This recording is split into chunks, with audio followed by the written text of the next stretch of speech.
Hello and good afternoon. It's me again, Titus McMillan. Yeah, they call me the Lion King. I had such an amazing, wonderful, explosive, but gentle Saturday. That was after, well, let me change that statement. I had a wonderful, explosive, gentle Friday. Happy Friday, in fact. At least that's what I call it now, that I got through my Thursday. Because if you know me, my Thursday morning love show happens, and I send you all the love. But that wasn't what happened on my Thursday. My Thursday was kind of, woo! And it was kind of and it was kind of sad, and it was kind of hurt, it was kind of, what's going on, what's really going on? So I had to check myself before I wrecked myself and decided that I need to talk to myself. But before I talk to myself, let me talk to somebody else who's involved with this thing that I tangibly feel. And you know what? After a wonderful, stressful, unimaginable conversation, given the timing, once we stopped dealing with fear and started operating out of something called love, the lines of communication began to open up. So I'm gonna call this part 2 of what I started the other day, because there's some things that happened that were unimaginable, and then there were some things that happened that were par for the course. But par for whose course, do you ask? For me, it was par for my course, because I can't change who I become. And neither do I want to change who I'm going to be, because I love the fact that I am who I am. And while we talked about yesterday, at that particular time, the capacity to receive you because of who you are and what you might be, people may misinterpret that. But a gift that I was given along the way of all that Thursday madness instead of Thursday morning love was a reference to a book called The Mysteries of Love, and it talks about aspects of love from individual standpoint, societal standpoint, and as a human race, I guess. I just have chapter 5. I'm going to get chapter 4, 3, 2, and 1. But some reason or another, I'm going to get back to that because it was insightful.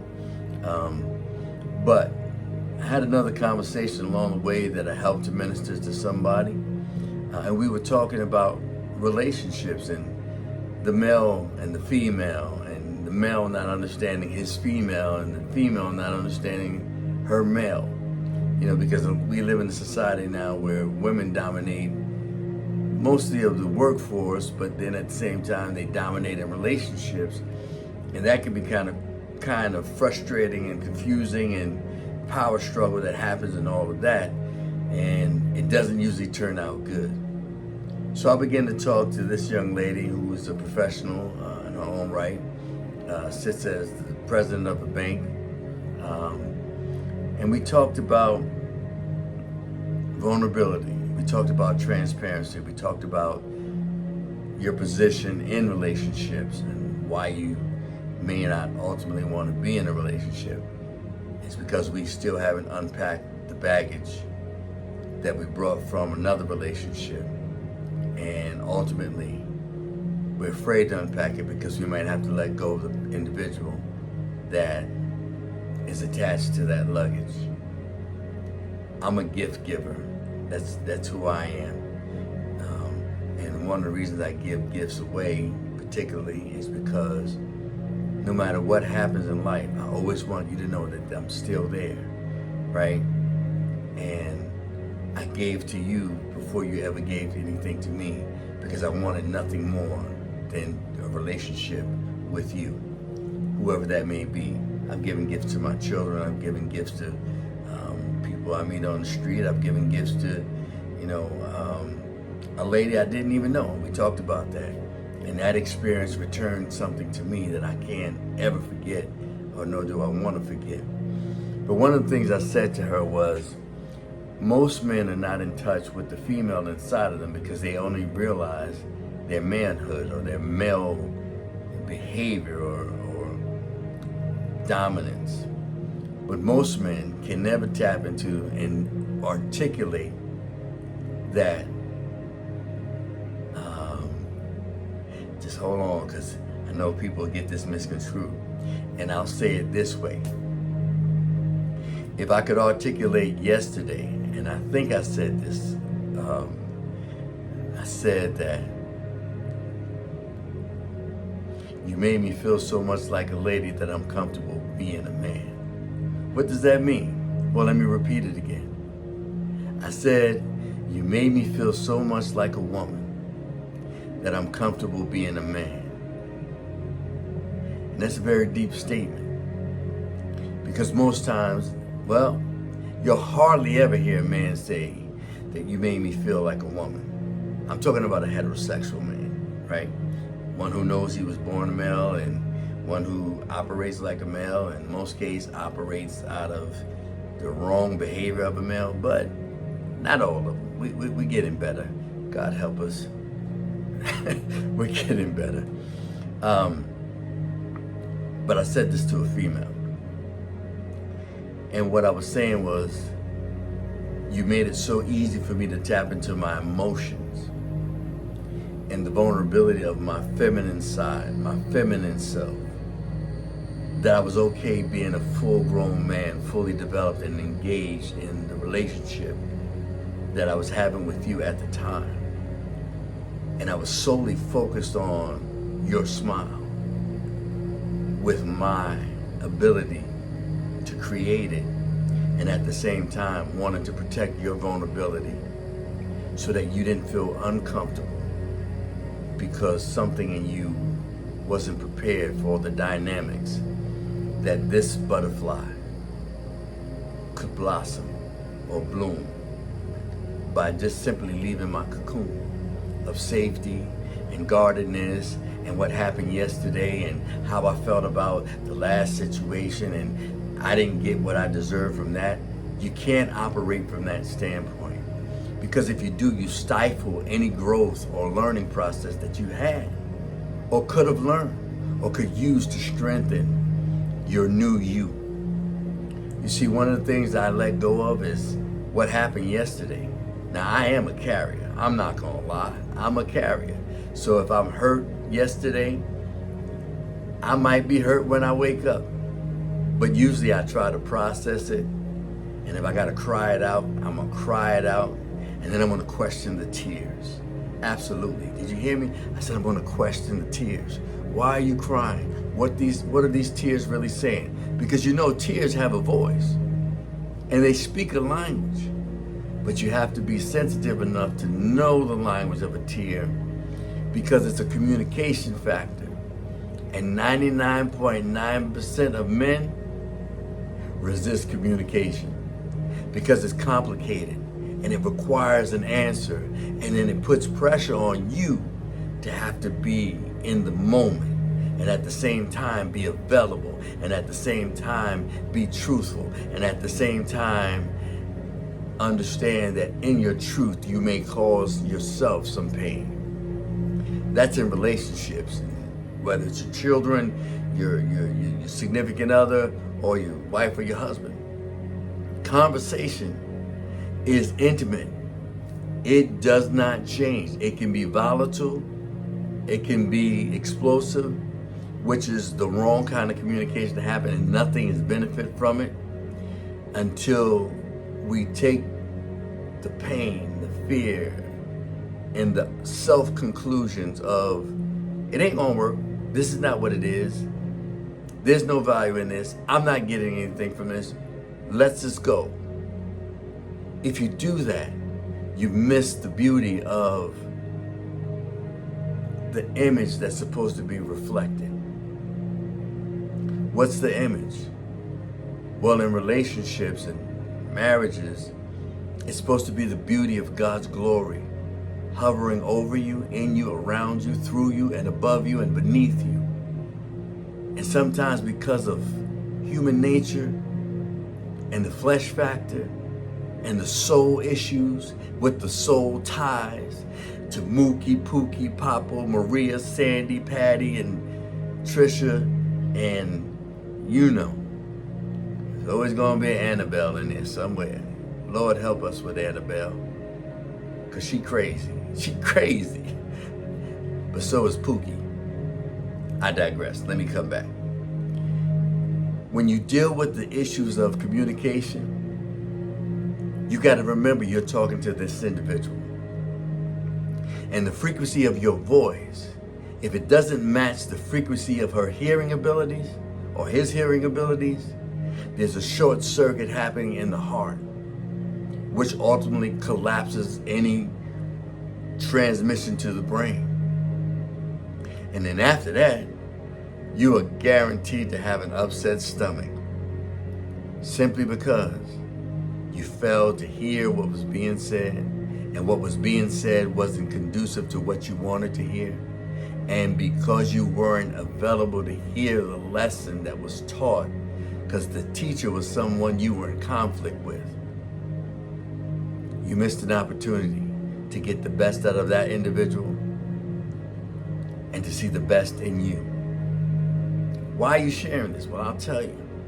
Because Thursday morning madness, or Thursday night madness, or Thursday in between confusion happened on Wednesday. And it didn't make any sense to me. But I was focused on me. I didn't hear the other side of the story. But at the same time, I was right about what I was feeling in regards to the context of this conversation. But that person was also in the same right, as much as I wanted it to be wrong. And I did want it to be wrong, because I was smoking something she wasn't ready to smoke. And at the same time, I didn't mind smoking. After I got away from the fear of what this smoke is gonna do to me. You don't want this smoke? Yes, I do. Yes, I do. Why? Because I deserve what's in that smoke. The passion, the fire, the vulnerability, the transmission of good communication, and the possibility of an intimate relationship. Because intimacy is what we all want. But here's the thing. When someone confesses that they're challenged in certain areas, you don't go in there and throw a gasoline on a match that's lit. You come back, you step back and say, whoa. They said it's going to be a fire. But me being the good fireman that I am, I'm going to try to assess what's going on. Is this arson? Meaning, is this resentment from past pain? Is this a what do you call that? Not a technical fire, but this is this a technological fire, flame, right? Did it happen because the communication was misconstrued and you didn't understand the representation of the thing that was communicating with you? Or is this an emotional stronghold that has 4 parts to it? Because inside the soul, it's where you have your emotions, it's where you have your desires, it's where you make the deepest decisions you ever make, and it's where you become your authentic self. Now, I haven't met an authentic person, and I don't know when, but I'm going to still be my authentic self. Sometimes it gets me in trouble, but I got to be me.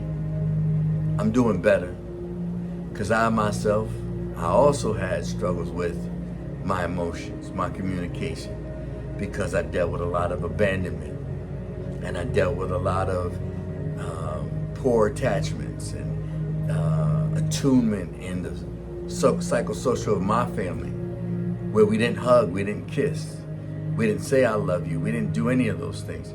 But I did. And I've been hugging and loving and kissing and trying to be attached, so much so that it got me in situations where I was, manipulated, touched, and abused in some cases. Well, no, when somebody touches you and abuses you and you don't want to be touched that way, yeah, that's abuse.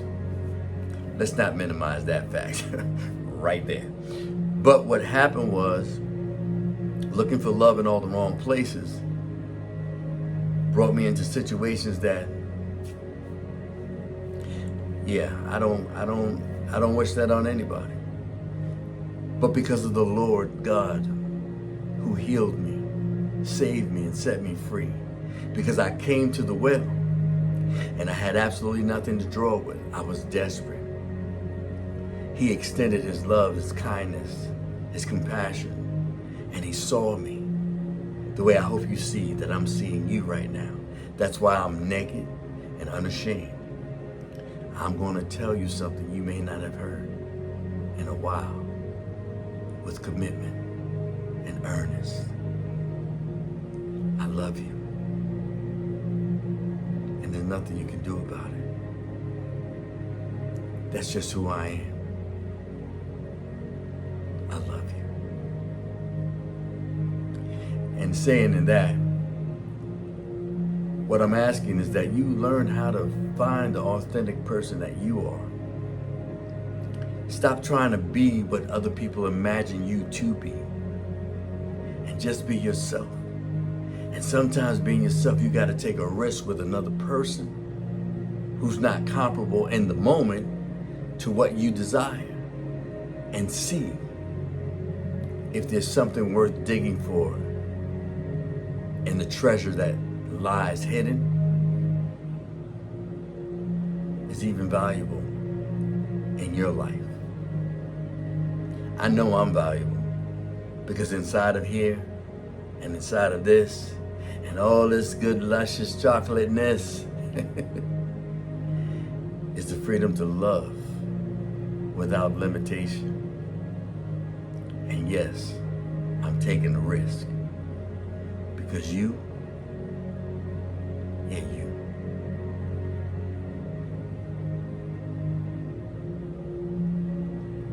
you have my undivided attention,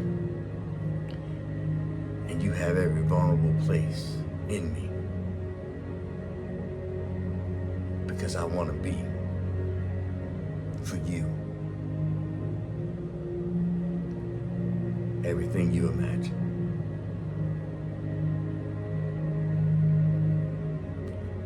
But you don't want no smoke.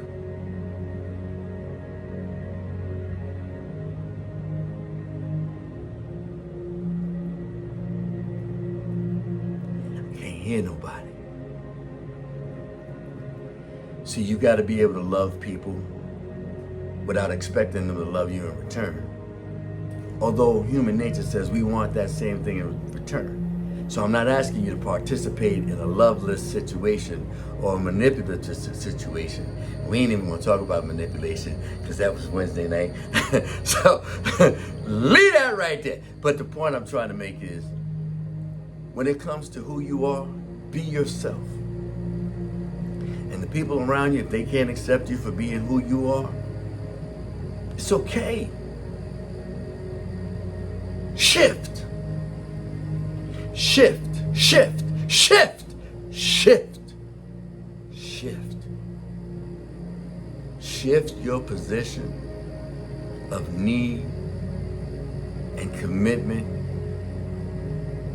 because they're not available and they don't necessarily want what you have to offer. It's okay. You just picked the wrong person. You committed to the wrong situation. It's all right. You're valuable. You're priceless. You're brave. You're resilient. You have tenacity, courage, and strength that is unimagined, because what you were looking at might be something beautiful. In Al Green's terms, simply beautiful. And I believe I found simply beautiful. Also, I found a beautiful surprise. It's hidden, but it's there. But at the same time, gotta be patient. Gotta listen. Gotta wait for the open door.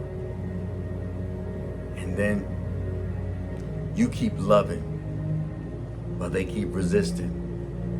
Because ultimately, that resistance has to fall. But you show them strength and commitment, and you show them consistency. Consistency is like a bridge over troubled waters.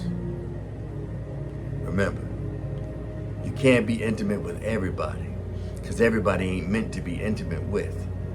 But you can be intimately involved with the best part of you by presenting the best part of you when you present you. Hey, I'm Dr. Titus McMillan. I know this went a little bit long. I'm high as a kite, and I ain't smoked or drunk nothing, but I'm in the smoke, because I'm one of them people. I want all the smoke. Talk to you soon. Have a great day.